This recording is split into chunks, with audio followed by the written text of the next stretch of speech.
Hello guys, चलो तो શરૂ કરીએ આપણો આજનો લેક્ચર। તો છેલ્લા લેક્ચરમાં શું જોયું તો થોડું એવું યાદ કરી લઈએ, બરોબર। ચોપડી મોટી બધું ખોલીને બેઠા છો ને, બુક જેમાં લખો છો, નોટ્સ લખો છો, બરોબર। તો જોવું જોઈએ છેલ્લા લેક્ચરમાં શું કર્યું હતું। હા, હાઇડ્રોજન બંધ આપણે સમજ્યા હતા, બરોબર, કે આપણા જે આંતરરાષ્ટ્રીય બળો જે ચાર બળો અસર કરે છે એમાંથી છેલ્લું જે આપણું બળ છે હાઇડ્રોજન બંધ, એ આપણે જોયું હતું, બરોબર। હવે આજે આપણે જોવાનું છે કે આપણા આ જે હાઇડ્રોજન અથવા બંધ છે અથવા બીજા જે ત્રણ આપણે બળો છે, દ્વિધ્રુવ બળ કે દ્વિધ્રુવ પ્રેરિત બળ અથવા લંડન બળ, આ બધા જે આપણા આંતરરાષ્ટ્રીય બળો છે એ અસર કરે છે વાયુ ઉપર, બરોબર। એ જોઈ લીધું કે એ વાયુ પર કઈ કઈ રીતની અસર કરે છે, વાયુ અથવા પ્રવાહીના કણોને કઈ રીતે જોડી રાખે છે, બરોબર। ટૂંકમાં એની મજબૂતાઈ આપણે એમાં જોઈ હતી, કોઈ પણ કેટલી મજબૂતાઈથી બંધાયેલું છે એ જોયું હતું, બરોબર। હવે આપણે શું જોવાનું છે કે આપણા જે વાયુઓ જે છે બધા, બરોબર, આપણા જે વાયુઓ છે કઈ આદર્શ વાયુઓ નહીં, વાસ્તવિક જે વાયુઓ છે બધા, જેમ કે chlorine, oxygen, nitrogen, carbon dioxide, ગમે વાયુઓ જે ટૂંકમાં રહેલા છે એ બધા વાયુઓના ભૌતિક ગુણધર્મો છે એના એકબીજા સાથે સંકળાયેલા હોય છે। વાયુના ભૌતિક ગુણધર્મો અંદર એકબીજા સાથે અમુક સપ્રમાણતા અથવા વ્યસ્ત પ્રમાણતાથી સંકળાયેલા હોય છે। તો એ આપણે જોવાના છે કે વાયુના નિયમો એમાં કયા કયા છે, બરોબર। શું જોવાનું છે? વાયુના નિયમો, એટલે કે એના ભૌતિક આ જે નિયમો છે એના આધારિત છે, એના ભૌતિક ગુણધર્મોને આધારિત કે કયો ભૌતિક ગુણધર્મ કોના સાથે કઈ રીતે સંકળાયેલો છે, બરોબર। તો ઘણા બધા વૈજ્ઞાનિકોએ આમાં કામ આપ્યું હતું નિયમોમાં, પણ મુખ્ય આપણે ત્રણ એવા વૈજ્ઞાનિકો છે જેના કામને આપણે હાઇલાઇટ કરીશું, જેના કામ ઉપર આપણે ધ્યાન આપીશું। જેમાં પહેલું જ આપણી પાસે છે બોયલનો નિયમ। કોનો નિયમ? બોયલનો નિયમ, બરાબર। બોયલ, આ વૈજ્ઞાનિકનું નામ છે રોબર્ટ બોયલ। શું નામ છે? Robert Boyle. તો રોબર્ટ બોયલ જે નિયમ તો આપણે રોબર્ટ બોયલે, તો એને એવું કીધું કે અચળ તાપમાને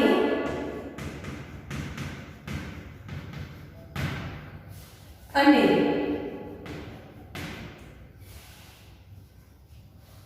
અચળ જથ્થાએ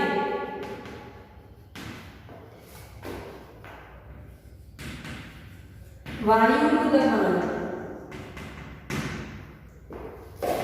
તેના કદના વ્યસ્ત પ્રમાણમાં છે। શું કીધું આપણે બોયલે કે તમે તાપમાન અચળ રાખો। માનો કે મેં નક્કી કરી લીધું કે હું 25°C એટલે કે 298 કેલ્વિન, આપણે આને જેને ઓરડાનું તાપમાન કહીએ, ઓરડાનું તાપમાન કહીએ, આ તાપમાનને અચળ રાખ્યું છે। આ તાપમાને કોઈ પણ વાયુનું દબાણ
આપ્યો છે બોઈલર, અને આ એનું નિયમ છે કે અચળ તાપમાને અને અચળ જથ્થાએ વાયુનું દબાણ તેના કદના વ્યસ્ત પ્રમાણમાં છે હોય, બરોબર, અથવા છે. હવે મારે સપ્રમાણતા આ કાઢવી છે અહીંથી, તો સપ્રમાણતા અચળાંક લગાવી છે નિશાની કાઢવા માટે. તો હું માનું કે k લગાડું, બરોબર, k 1/v. અહીંયા k શું છે? સપ્રમાણતા અચળાંક. શું છે? સપ્રમાણતા અચળાંક છે, બરાબર.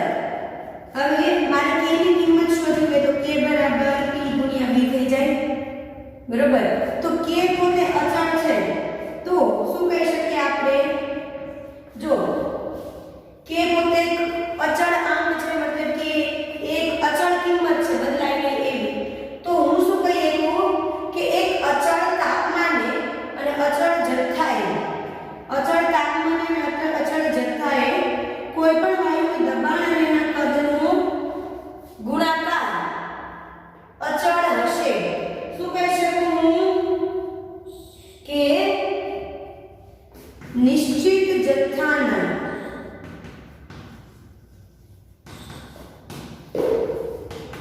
વાયુના દબાણ અને કદનો ગુણાકાર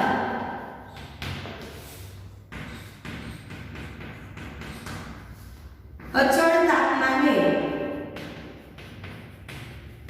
કેવો હશે? અચળ. સમજાણું? p અને v નો ગુણાકાર કેવો? અચળ. કેમ કે k ની કોઈ એક કિંમત, માનો કે હું k ની કિંમત લઈ દઉં કે વાયુ મારો છે કાર્બન ડાયોક્સાઇડ વાયુ છે, આમ આ કોઈ જ સાચી કિંમતો નથી કહેતી. ઉદાહરણ આપું છું, બરાબર. કાર્બન ડાયોક્સાઇડ વાયુ છે, હું જથ્થો લઉં છું 2 મોલ જથ્થો લઉં છું, તાપમાન મેં 298 કેલ્વિન એટલે કે ઓરડાનું તાપમાન, બરાબર.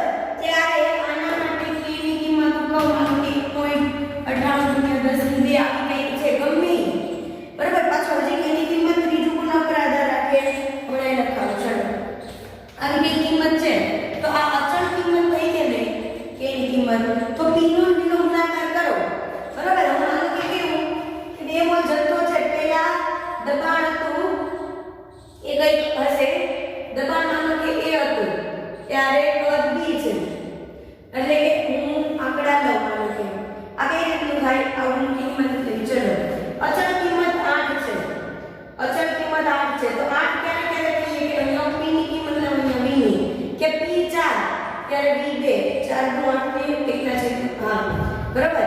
અથવા p 2 તો v 4, અથવા 8 તો 1 અથવા 1 તો 8. તો આની અલગ અલગ કિંમતો મળે ત્યારે એના સાપેક્ષમાં આની એવી કિંમતો હશે કે બેનો ગુણાકાર કેવો રહે છે? અચળ. સમજાણું? બેનો ગુણાકાર કેવો રહે છે? અચળ, બરાબર. તો આ અચળાંક કે કોના પર આધાર રાખે? તો એક તો તાપમાન ઉપર, જથ્થા ઉપર, અને ત્રીજું p અને v ના એકમો ઉપર. કોની ઉપર? k ની કિંમત. કોના ઉપર આધાર રાખે? પહેલું તાપમાન, બીજું જથ્થો વાયુનો, બરાબર, અને ત્રીજું દબાણ અને કદના કયા એકમો તમે વાપરો છો, બરાબર. તમે સેન્ટીમીટર લ્યો છો, મીટર લ્યો છો, કિલોમીટર લ્યો છો, બરાબર,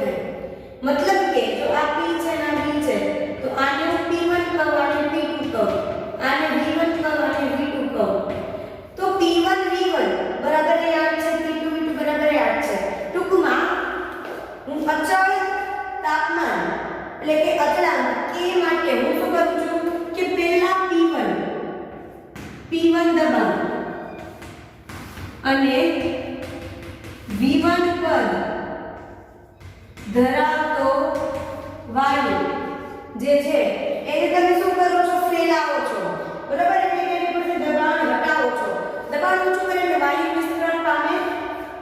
વિસ્તરણ પામીને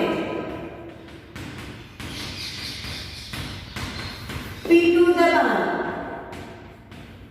અને V2 કદનો થાય છે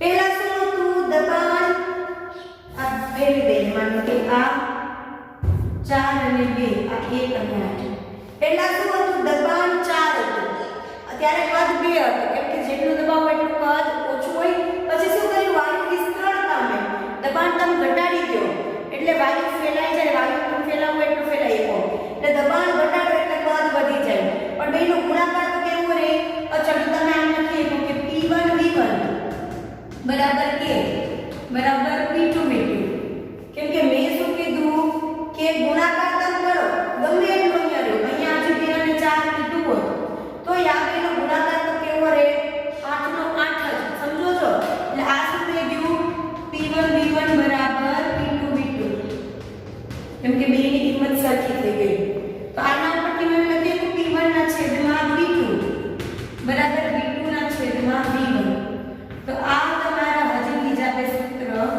થઈ ગયા છે દાખલા કામ લાગ્યું કે કઈ રીતે આવ્યા સમજણ કઈ રીતે આવ્યા કે P1 દબાણ પહેલા હતું કોઈ પણ વાયુનું ત્યારે એનું કદ V1 હતું હવે મેં દબાણ થોડું ઓછું કરી દીધું દબાણ મેં 4 માંથી 1 કરી દીધું તો કદ વધીને 2 માંથી 8 થઈ ગયું પણ ગુણાકાર તો કેનો કે જ ગુણાકાર તો કેનો કે જ ટૂંકમાં P1 V1 બરાબર P2 V2 થઈ ગયું તો એના ઉપરથી હું આ રીતે P1 ના છેદમાં P2 લઈ આવું V2 ના છેદમાં V1 મૂકી દઉં તો આ બીજા બે સૂત્રો આપણી પાસે આવી ગયા બરાબર ચલો એટલે આપણે આટલું લખી નાખો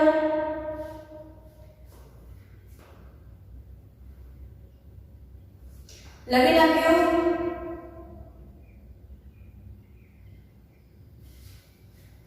હવે આ P1 V1 વાળું એક ઉદાહરણ તમને છે ચોપડીમાં તમે લખશો ને તો તમને એક ટેબલ આપેલું છે બરોબર એ ટેબલમાં તમને કાર્બન ડાયોક્સાઇડ વાયુ કયો વાયુ લીધો છે CO2 વાયુ અને કેટલું લીધું છે 0.09 મોલ કેટલું લીધું છે 0.09 આટલા મોલ વાયુ લીધું છે અને તાપમાન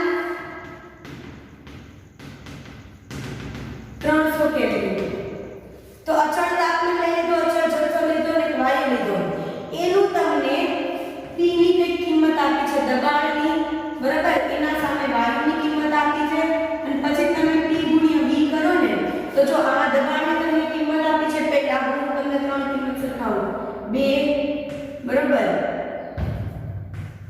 પછી માનો કે લઈ લો 4 પછી 10 2 4 10 દબાણ આપેલું છે પાસ્કલમાં પાસ્કલ ગુણ્યા 10 ની 4 ઘાતમાં દબાણ છે બરાબર ત્યારે એની સામે આ બધું છે ને આપણે શેમાંથી મળ્યું હોય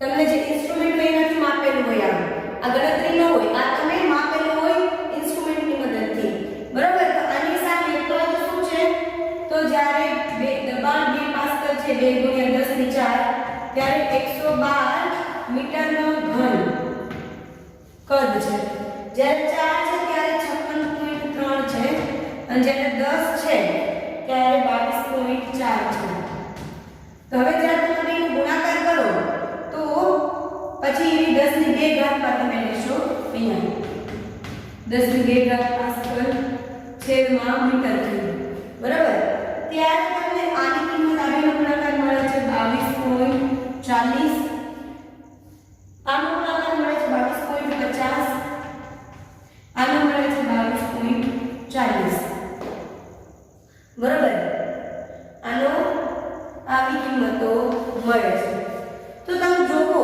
તો પોઈન્ટ આપણે માનો કે ના મળે કે પોઈન્ટમાં જાજો ફરક નથી તો ગુણાકાર કેવો મળ્યો છે બધો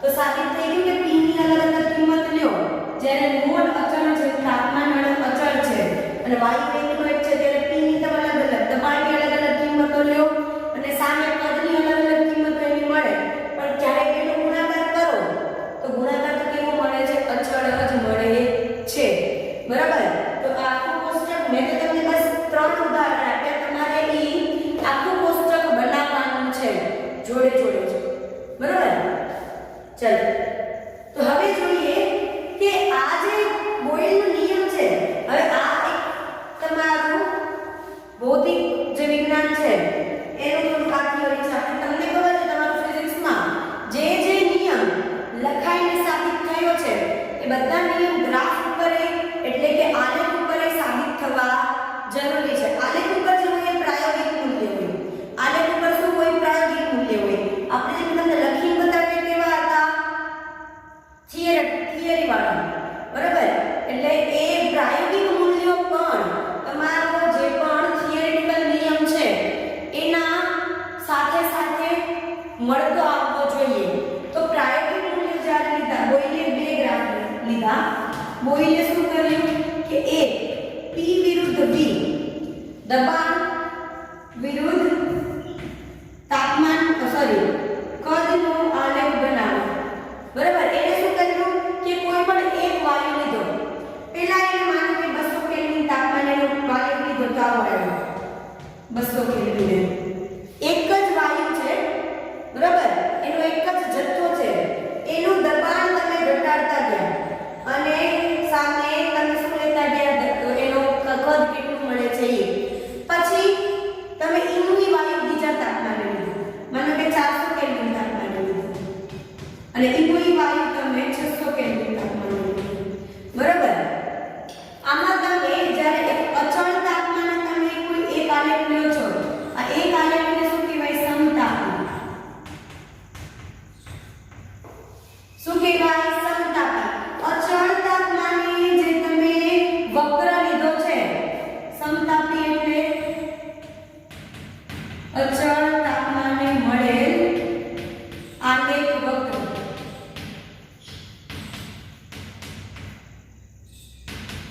બરાબર એટલે કહેવાય સમતાપી આ એક સમતાપી બીજો સમતાપી ત્રીજો સમતાપી આપણે 3 સમતાપી આપણે લીધા છે એમ કહેવાય બરાબર હવે આ આલેખ તમને કેવો મળ્યો વક્ર દબાણ વિરુદ્ધ કદનો હવે મેં શું કીધું દબાણ વધે તો કદ ઘટે દબાણ વધે છે તો કદ ઘટે છે કે વ્યસ્ત પ્રમાણમાં છે સાબિત થાય છે કે નહીં જો તમે જુઓ અહીંયા દબાણ જેમ જેમ વધતું જાય છે તમારું એને કદ આગળ નાનું નાનું થતું જાય છે ઉદાહરણ લઈએ માનો કે હું એક આ પોઈન્ટ લઉં આ એક પોઈન્ટ બરાબર તો અહીંયા માનો કે 1 છે તો અહીંયા આવો છે અહીંયા 1 અહીંયા 2 ટૂંકમાં શું છે કે આ જે તમારું એક પોઈન્ટ તમે લ્યો છો તમારા સમતાપી ઉપરનો ઈ પોઈન્ટે જે દબાણ છે એ શું છે કદ કરતા બમણું છે જો દબાણ શું છે કદ કરતા બમણું છે અને અહીંયા એક બીજો પોઈન્ટ લ્યો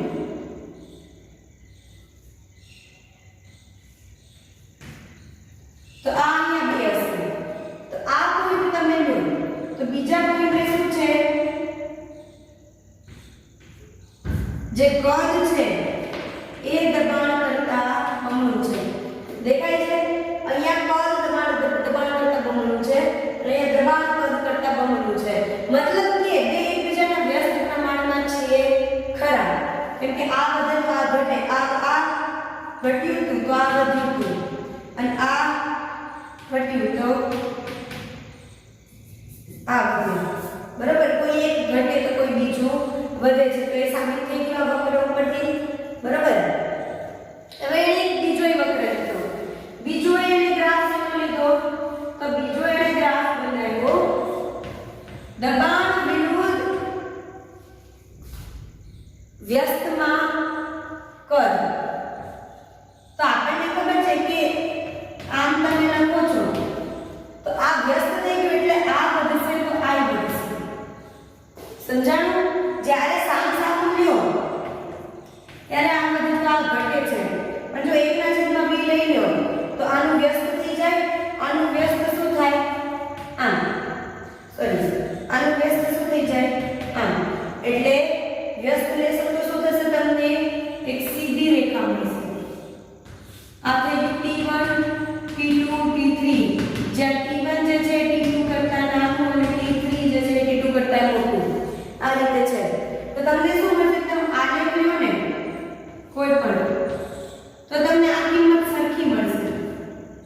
આ બી હશે તો આ બી હશે.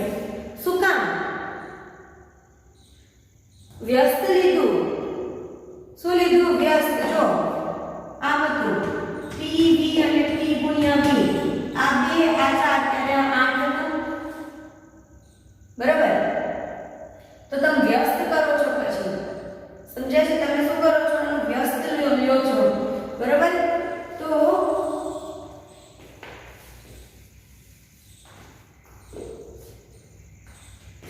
પછી આ ખાલી આગળ હજી પોઈન્ટ. તો આ માનો કે 3 હશે તો આ શું થયું? 3. તો આ સુરેખ મળે. આ ને કેવો મળ્યો? સુરેખ. આ કેવો હતો? વક્ર. બરોબર? તો આ સુરેખ શું કામ મળ્યો? કેમ કે તમે આ વ્યસ્ત લીધું છે એટલે. બરોબર? તો આ સુરેખ મળે છે. પણ છે કેવું કે જ્યારે તમે એક અમુક તાપમાન કરતા વધારે તાપમાન લઈ લો છો, બરાબર, ત્યારે આ આગળ સુરેખ રહેતો નથી. આગળ આનું જાતા જાવ ને એકદમ તાપમાન એક કરતા વધારે લો છો ત્યારે તમારો આલેખ એ શું થાય છે કે થોડો એમાં શું જોવા મળે છે તમને? વિચલન. ઊંચું દબાણ જેમ જેમ વધારો ઊંચા દબાણે આને આગળ જેમ આમ થઈ જાય. સમજાણું? એટલે ઊંચા દબાણે શું જોવા મળે? વિચલન. દબાણ ઊંચું તો હારે વાળું વી કેવું હશે? આગળ વધારે જશે. બરાબર? ત્યારે ઊંચા દબાણે તમને હારે શું જોવા મળે? વિચલન. કે છેક સુધી સુરેખ રહેતો નથી. એટલે પ્રાયોગિક રીતે શું છે કે જેમ ઊંચું દબાણ જાય છે એમ થોડુંક નિયમમાં શું મળે છે તમને? વિચલન. 100% નિયમ વાયુઓ પાડતા નથી. બરોબર? તો પ્રાયોગિક રીતે પણ આ બહુ ઊંચા દબાણ છે. બાકી અહીંયા તો પાડ્યો ટૂંકમાં આપણે થિયરીમાં સાબિત કર્યું. બરોબર? અને પ્રાયોગિક રીતે સાબિત થઈ ગયું કે બોયલનો નિયમ સાચો છે. શું?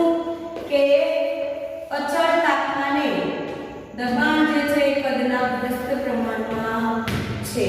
આ સાબિત થઈ ગયું.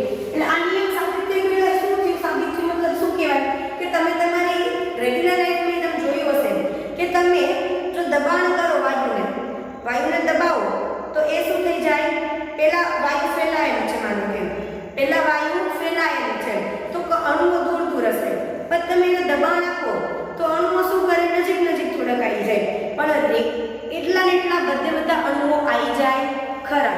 ટૂંકમાં વાયુઓ કેવા હોય છે? તમે એને દબાણ આપીને ભરી દો શેમાં? બરોબર? અથવા તમે એને જેટલી મોટી જગ્યામાં તમે વાયુ ફેલાવો ને અણુ એટલા, જો હું વાયુ આખા રૂમમાં ફેલાવું બધેથી બંધ કરીને, બરોબર, પહેલા માનો કે એક આવડું બોક્સ છે 2x2 નું કોઈ બોક્સ લઉં છું, 2x2 નું બોક્સ 2 ફૂટ આમ એમાં જેટલો વાયુ છે એનો એ વાયુ આખા રૂમમાં ફેલાવો ને કોઈ ફેલાય છે અને સરખી રીતે ફેલાય. ખાલી શું થાય? ના કદ વધી ગયું કે દબાણ એકદમ ઘટી ગયું.